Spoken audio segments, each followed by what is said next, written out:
జై దక్ష ఎపిసోడ్ 14.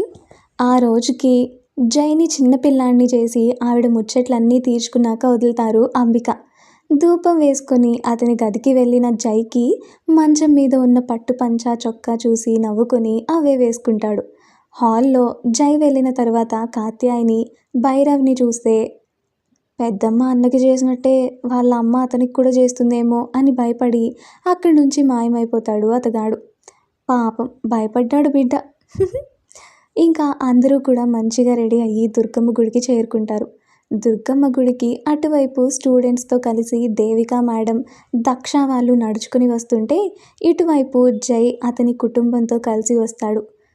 దక్షని చూడగానే జై గుండెలో గుడి గంటలు మోగితే జై చూపులు తాళలేక దక్ష మోము సిగ్గుతో మందారాలను తలపిస్తుంది. అది గమనించిన సహస్ర, నయనలు ఆమెని ఆట పట్టిస్తుంటే సహస్రకి ఎక్కడి నుంచో చూపుల బాణాలు తగిలేసరికి ఆమె సైలెంట్ అయిపోతుంది. అందరూ గుడిలోకి వెళ్ళేసరికి అక్కడ హోమం కోసం అన్ని ఏర్పాట్లు జరుగుతూ ఉండడంతో వీళ్ళు కూడా తలో చెయ్యి వేస్తారు. ఊరు మొత్తం ఏకమయ్యి చేస్తున్న హోమం ఎలాంటి అవంతరాలు జరగకూడదు అని ముందుగా ఆ అగ్నిదేవుడికి మొక్కుకొని హోమం మొదలు పెడతారు. గుడిలో అందరూ నిశ్శబ్దంగా ఉంటే 12 మంది గురుపూజారులు మంత్రాలు చదువుతుంటే అందరికీ తెలియని భక్తిభావం మనసులో చేరి కళ్ళార్పకుండా హోమంని చూస్తూ ఉన్నారు. అలా 4 గంటల పాటు ఎలాంటి ఆటంకం కలగకుండా నియమనిష్టలతో భక్తిగా హోమం చేసి ఊరి ప్రజల అందరి చేత నవధాన్యాలు మూట కట్టించి పూర్ణాహుతి సిద్ధం చేసి గుడి చుట్టూరా 11 ప్రదక్షిణలు చేయాలి అని చెప్తారు. అప్పటి వరకు ఎలాంటి ఆటంకం లేకుండా వేదమంత్రాల నడుమ భక్తి శ్రద్ధలతో నిర్విఘ్నంగా ఆ అఖండ హోమం జరుగుతూ ఉండగా మరోవైపు ఆ హోమ ప్రభావంతో చుట్టూ ఉన్న ప్రకృతి మొత్తం దైవత్వం ఆహ్లాదకంగా మారుతుండగా ఆ హోమానికి హాజరైన ఊరి ప్రజలందరూ భక్తి ప్రాపర్తులతో పరాశక్తికి దండం పెట్టుకుంటూ ఉండగా ఊహించని విధంగా ఆ దైవత్వపు ఛాయలను చెరిపేస్తున్నట్లుగా దుష్టాత్మ ఆ హోమగుండం దరిదాపుల్లోకి చేరడం మొదలైంది. దాంతో ఆ హోమగుండంలోని జ్వాలలు ఆ దుష్టశక్తిని ఛేదిస్తుండగా ఎర్రబడ్డ కళ్ళతో కర్కశంగా నవ్వుతున్న ఆజ్ఞాసురుడు అడుగు హోమం జరుగుతున్న స్థలంలో పడింది. అతని రాకను ముందే పసిగట్టిన ఆవాహన దేవతలు అన్నీ అతన్ని ఎదిరిస్తున్న హోమంలో తమ శక్తులను జోడిస్తూ ఎక్కువగా ప్రజ్వలించడం మొదలుపెట్టాయి. హోమం దగ్గర నిష్టగా పట్టుబట్టల్లో కుందనపు బొమ్మలా మెరిసిపోతూ కళ్ళు మూసుకుని చేతులు జోడించి హోమగుండంకి మ్రొక్కుతున్న దక్షను చూడగానే ఆజ్ఞాసురుడు కళ్ళల్లో ఆనందం కమ్ముకుంది. ఆమెను చూస్తూ చేతిని గాల్లో తిప్పగానే మరుక్షణంలో గాల్లో ఒక మంగళసూత్రం ఆవిర్భవించింది. దాన్ని చేతుల్లోకి తీసుకొని ఆమె మెడలో కట్టాలని ప్రయత్నం చేయగానే ఒక్కసారిగా అతని చేతిని అడ్డుకున్నాడు జైబాబు. దాంతో ఆ అడ్డుకున్న చేతులను కోపంగా చూశాడు. మరుక్షణంలో జైని దూరంగా విసిరిగొట్టాడు. దాంతో దూరంగా పడ్డ జై నేల మీద పడ్డ చప్పుడుకు అప్పటిదాకా కళ్ళు మూసుకున్న కూర్చున్న ఊరి జనమంతా టక్కున కళ్ళు తెరిచారు. తమ ముందున్న రాక్షసుణ్ణి చూసి భయంతో అతని నుంచి దూరంగా జరిగారు. ఇంతలో ఆ రాక్షసుడు శరీరం ఒక్కసారిగా గాల్లో తేలింది. మరుక్షణంలో చేతిని తిప్పాడు. దాంతో గాల్లో లేచిన వాడు కాస్త నేలను చేరుకున్నాడు. కిందన పడున్న జై ఒక్కసారిగా లేచాడు. అతని కళ్ళు ఎర్రగా మారడం మొదలైంది. దక్ష వైపుగా వెళ్తున్న రాక్షసుణ్ణి ఒక్కసారిగా ఢీకొట్టాడు. వెనువెంటనే చేతిలోని మంగళసూత్రం నేలపై పడుతున్న క్షణంలోనే మెరుపు వేగంతో అందుకున్నాడు జై దక్ష్. ఆ సూత్రాన్ని పిడికిలతో పట్టుకొని ఎగసి పడుతున్న హోమపు జ్వాలలను చూస్తూ చేతులను జోడిస్తూ దండం పెడుతూ పిడికిలి బిగించి ముందున్న రాక్షసుడి గుండెపై పిడిగుద్దు గుద్దాడు. పరధ్యానంగా దక్ష మీద చూపు నిలిపిన ఆజ్ఞాసురుడు ఆ గుద్దుతో పల్టీలు కొడుతూ హోమగుండం దగ్గర నుంచి దూరంగా ఎగిరిపడ్డవాడు కాస్త చేతిని నేలను తాకిస్తూ శక్తిని పుంజుకుని మెరుపు వేగంతో నిల్చున్న దక్షను పిడిగుద్దులు గుద్దడం మొదలుపెట్టాడు. దాంతో ఒక్కసారిగా ఉక్కిరిబిక్కిరవుతూ కూలబడ్డాడు జయదక్ష్. అలా కూలబడ్డవాడి చేతుల్లో నుంచి తాళిని అతడి చేతుల్లోకి తీసుకోవాలని ప్రయత్నం చేస్తూ ఉండగా ఒక్కసారిగా రాక్షసుడి గొంతు బిగుసుకోవడం మొదలైంది. దాంతో కాలితో కింద పడ్డ జయదక్ష్ మెడను తొక్కడం మొదలుపెట్టాడు. అలా మెడను తొక్కగానే కళ్ళల్లో నీళ్లతో పాటుగా ప్రాణం పోతున్న స్థితిలో ఉన్న జయదక్షని చూస్తూ కర్కశంగా నవ్వుతూ, ఈరోజు నా లక్ష్యాన్ని ఎవ్వరూ అడ్డుకోలేరు. గట్టిగా జయదక్ష్ చేతిలోని తాళిని గట్టిగా లాగాడు. దాంతో దక్ష్ చెయ్యి చిట్లి రక్తంతో ఆ తాళి ఎర్రగా మారింది. రక్తం అలా సూత్రాలను తాకగానే అప్పటిదాకా వేచి చూస్తున్న స్త్రీ ఆత్మ అదే అదునుగా జయదక్ష్ శరీరంలోకి ప్రవేశించింది. అలా ప్రవేశించిన మరుక్షణమే మెడపై ఉన్న ఆజ్ఞాసురుడి కాళ్ళు నరాలను తన శక్తితో బిగించింది. అలా బిగించగానే ఒక్కసారిగా తూలిపడ్డాడు ఆజ్ఞాసురుడు. అతడి చేతిలోని తాళి నేలను చేరుతుండగా టక్కున ఒడిసి పట్టుకున్నాడు జై.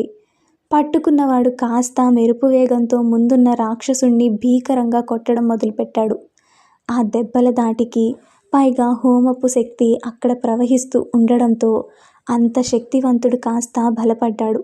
అలా బలపడ్డ వాడి మెడ చేతుల్లో బిగించి నేల నుంచి పైకి ఎత్తి దూరంగా విసిరికొట్టాడు జై. వాడు గుడి నుంచి దూరంగా వెళ్ళగానే అప్పటిదాకా జై శరీరంలో ఉన్న స్త్రీ ఒక్కసారిగా బయటకొచ్చింది. ఇదంతా ఆశ్చర్యంగా చూస్తున్న దక్ష వణుకుతున్న శరీరంతో ఉండగానే ఒక్కసారిగా దక్ష్ శరీరం వీడి బయటికి వచ్చిన శ్రీ దివ్య ఆత్మ, దక్ష్ సమయం లేదు, నువ్వు త్వరగా దక్ష మెడలో తాళి కట్టు.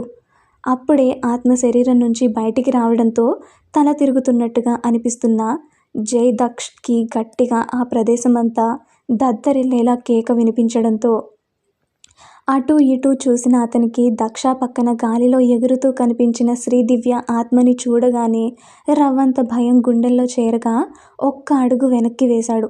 శ్రీదివ్య ఆత్మ మరోసారి, ఏ జయదక్ష్, చెప్తుంటే వినిపించడం లేదా నీకు? ఎక్కువ సమయం లేదు, వెంటనే ఆ తాళిని దక్ష మెడలో కట్టు, లేకుంటే చాలా అనర్థం జరుగుతుంది అని అంటుంది. ఆమె అంతలా చెప్తుంటే ఏం చేయాలో అర్థం కాని అయోమయంలోనే తడబడుతున్న అడుగులతో ఊరి జనం అందరి మధ్యలో దేవాది దేవతల ఆశీస్సులతో దక్ష మెడలో 3 ముళ్ళు వేశాడు జయదక్ష్. ఆ 3 ముళ్ళు పడ్డ మరుక్షణమే వాళ్ళిద్దరి చుట్టూ ఒక్కసారిగా భారీ కాంతి ఛాయలు మిరుమిట్లు గొలుపుతూ దూరంగా పడ్డ రాక్షసుడు శరీరాన్ని తూట్లు చేయడం మొదలుపెట్టాయి. దాంతో ఆ శక్తిని తాళలేక అక్కడి నుంచి అదృశ్యమయ్యాడు ఆజ్ఞాసురుడు. జై దక్ష వైపు వెళ్తున్నప్పుడే అక్కడి చేరుకున్న దక్ష తల్లిదండ్రులు, నానమ్మ, తాతయ్యలు జై దక్ష మెడలో 3 ముళ్ళు వేయడంతో వాళ్ళకి ఏం అర్థం అవ్వక అయోమయంగా మరియు ఆశ్చర్యంగా వాళ్ళని చూస్తూ ఉండిపోయారు. వారితో పాటు జై ఫ్యామిలీది కూడా అదే పరిస్థితి అవ్వడంతో వాళ్ళు మరియు ఊరి జనం అందరూ కూడా ఒక 3 నిమిషాలు మౌనంగా ఉండిపోయారు. ఆ 3 నిమిషాల్లో దక్ష మెదడులో పరిపరి ఆలోచనలు ఉంటే మనసు మాత్రం కోరుకున్నవాడు పెనిమిటి అయినందుకు ఉరకలేస్తూ ఉంటుంది. జై కూడా అసలు ఏంటిది ఇలా చేశాను, ఇప్పుడు దక్ష ఎందుకు ఇలా చేశావంటే నేనేం సమాధానం చెప్పాలి? ఇంతకీ నాకు కనిపించిందేంటి? శ్రీదివ్య ఆత్మనా? ఆమె ఆత్మ ఎందుకు నన్ను దక్ష మెడలో తాళి కట్టేలా చేసింది అని బుర్ర బద్దలు ఈ ప్రశ్నలతో అతని మెదడు నిండిపోతే జయదక్ష సింహ అని వినిపిస్తుంది ఒక గొంతు. ఆ గొంతు ఎవరిదో అర్థం అయినా జయదక్ష్ అటు తిరిగితే, అమ్మో, ఇప్పుడు అందరూ జయ గారిని ఏమైనా అంటారేమో అని మనసులో అనుకొని, మధ్యలో మాట్లాడుతున్నందుకు క్షమించండి, కానీ ఇక్కడ జరిగిన దాంట్లో జయ గారి తప్పు ఏమాత్రం లేదు, అందుకని ఆయనని ఏమనకండి ప్లీజ్. అలానే ఏదైనా ఉంటే హోమం పూర్తయిన తర్వాత మాట్లాడుకుందాం, ఇప్పుడు ముందు హోమం గురించి చూద్దాం అని దక్ష అనేసరికి అందరికీ అదే మంచిది అనిపించి మధ్యలో ఆగిన హోమాన్ని పూర్తి చేసే పనిలో పడతారు పూజారులు అందరూ. ఎలానో అక్కడే కొత్త జంట, పైగా ఆ దుర్గమ్మ ఆశీస్సులతో జంటగా మారిన జయదక్షని చూసి, అమ్మా, అయ్యా, వీరు నవదంపతులు కాబట్టి పూర్ణాహుతి వీరి చేతుల మీదుగా హోమంలో వేపిద్దాము, ఏమంటారు అని గుడి పూజారి గారు అనేసరికి ఊరి జనం అందరూ ముక్తకంఠంతో, మీ ఇష్టం పూజారి గారు, ఏది మంచిదైతే అదే చేయండి అని అంటారు. పూజారి గారు జయదక్ష ముగ్గురు రాజేంద్ర వైపు తిరిగేసరికి, నా మాట కూడా ఊరి వాళ్ళ మాటనే పూజారి గారు. ఊరికి మంచి జరుగుతుంది అంటే దానికి నేనెందుకు అభ్యంతరం చెప్తాను అని అంటారు. కానీ మాకు అభ్యంతరం ఉందండి అని వాయిస్ వినిపించిన వైపు ఊరి జనం, కథానాయకి కథానాయకుడితో సహా అందరూ వారి వైపు తిరగడంతో ఒక్క క్షణం ఇబ్బంది పడతారు ఆ వాయిస్ గలవారు. దేవిక అక్క, బావా అంటే దక్ష అమ్మా, నాన్న అంటూ ఒకేసారి వారి వైపు వెళ్తారు. దక్ష అమ్మా నాన్న అనేసరికి దక్ష దక్ష వాళ్ళ పేరెంట్సా అని బాబోయ్ ఇప్పుడు వీళ్ళు ఏమంటారో అనుకొని అక్కడే నిలబడి చూస్తాడు దక్ష్. బావా నేను చెప్పేది విను, కొంచెం సేపు సైలెంట్గా ఉండండి అని దేవిక అంటే, ఏంటి దేవిక వినేది, నా కూతురి పెళ్ళి కనీసం మా అభిప్రాయం ఏమీ లేకుండా అతను ఎలా తాళి కడతాడు అని ధనుంజయ్ అంటే, నాన్న ఒక్క క్షణం, చిన్ని నీకేం తెలీదు నువ్వు ఉండు అని పక్క నుంచి అంటుంది అర్చన. చూడండి మీ బాధ నాకు అర్థమైంది, కానీ మనం ఈ హోమం అయిన వెంటనే మాట్లాడుకుందాం. ఈ హోమం ఊరి మంచి కోసం చేస్తుంది, దయచేసి దాంట్లో విఘ్నం కలిగించవద్దు అని సుభద్రమ్మ అనేసరికి ఆమె వయసుకి గౌరవం ఇచ్చి, సరే అమ్మా మీరు చెప్పినట్టే కానివ్వండి అని అంటారు ధనుంజయ్. ఆయన ఆ మాట అనడంతోనే అమ్మ దక్ష ఇట్రా తల్లి అని పిలిచి పూర్ణాహుతి కోసం కట్టిన నవధాన్యాల మూటని జై తల మీద పెట్టమని చెప్తారు. ఆమె కూడా పూజారి గారు చెప్పినట్టే చేసి ఇప్పుడేంటి అన్నట్టు చూస్తుంది. పూజారి గారు జై మెడలో ఉన్న కండువాకి దక్ష చీర కొంగు ముడివేసి గుడి చుట్టూ 11 ప్రదక్షిణలు చేసి రండి అని చెప్తారు. ఇద్దరు ఒకరి వెంట ఒకరుగా ఒకరి అడుగుకి మరొకరి అడుగు జత చేసి ఆ దుర్గమ్మ ఆశీస్సుల కోసం 11 ప్రదక్షిణలు చేసి ఇద్దరి చేతుల మీదుగా పూర్ణాహుతిని హోమపు మంటల్లో వేస్తారు. అది వెయ్యగానే ఎన్నడూ లేనిది ఒక్కసారిగా ఎర్రని మంటలు ఎగిసి పడడంతో అందరూ అదేమిటి అని చూస్తుంటే మంటలు వారి వైపుగా